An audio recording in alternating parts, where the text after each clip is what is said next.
Assalamualaikum warahmatullahi. Halo semuanya. Kembali lagi bersama saya Syafira Nailul Lutfiana dari kelas 5 EPGSD dengan NIM 1904833. Kali ini saya akan menjelaskan mengenai sopan santun di rumah.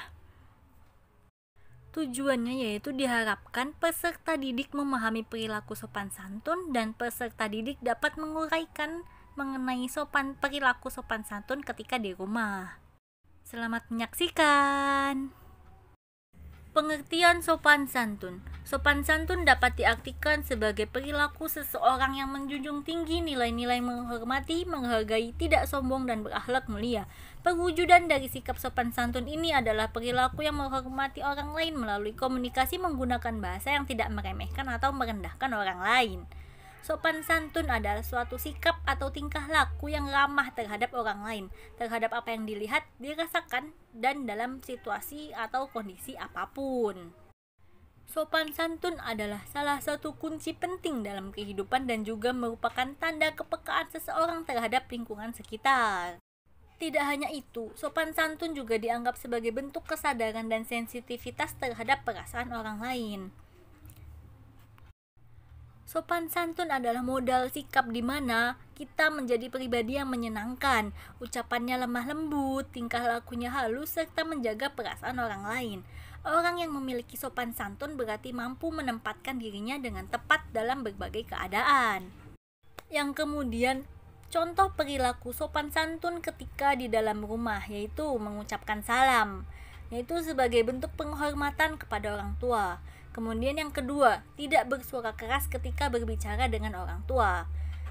Tidak berbicara dengan nada tinggi ketika kita berbicara dengan orang tua, karena sebaiknya saat berbicara dengan orang tua nada atau suara kita dibuat pelan atau lembut.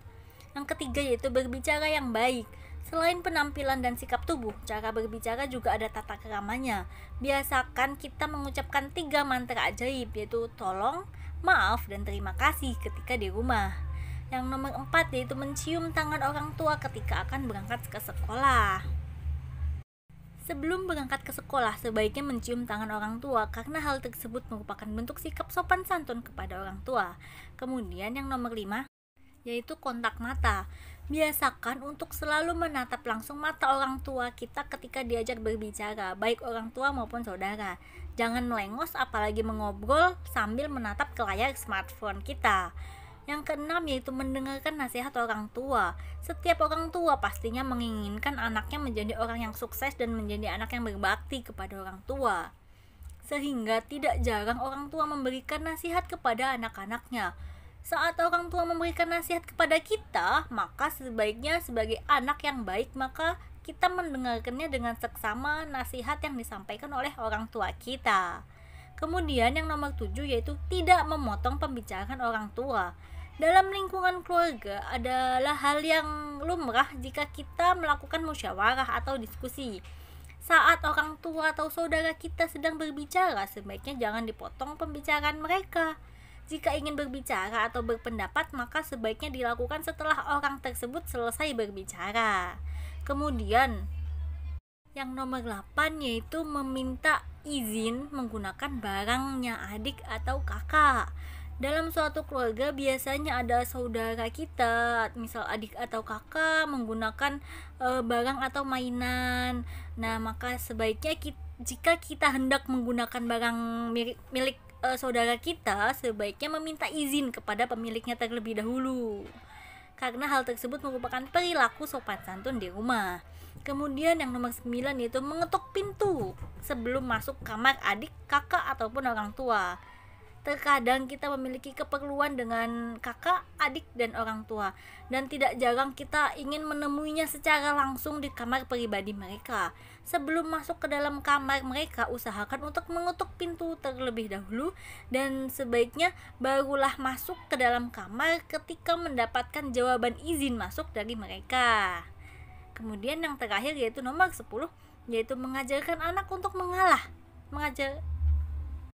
Yaitu maksudnya adalah kita belajar untuk mengalah. Terkadang kita berebut mainan untuk dimainkan, maka kita harus belajar untuk mengalah dan saling memberi kepada yang lain. mengalah merupakan hal yang terpuji, dan ketika kita mengalah bukan berarti kita kalah ya. Nah, di dalam sopan santun ketika di rumah ini ada manfaatnya loh ketika di kehidupan kita sehari-hari. Yang pertama yaitu di mata orang lain kita akan dipandang sebagai orang yang mempunyai perilaku baik dan sopan. Yang kedua, dengan bersikap sopan santun kita dapat terhindar dari bahaya, gangguan orang lain, sebab kita seakan tidak menantang ataupun menghina orang lain.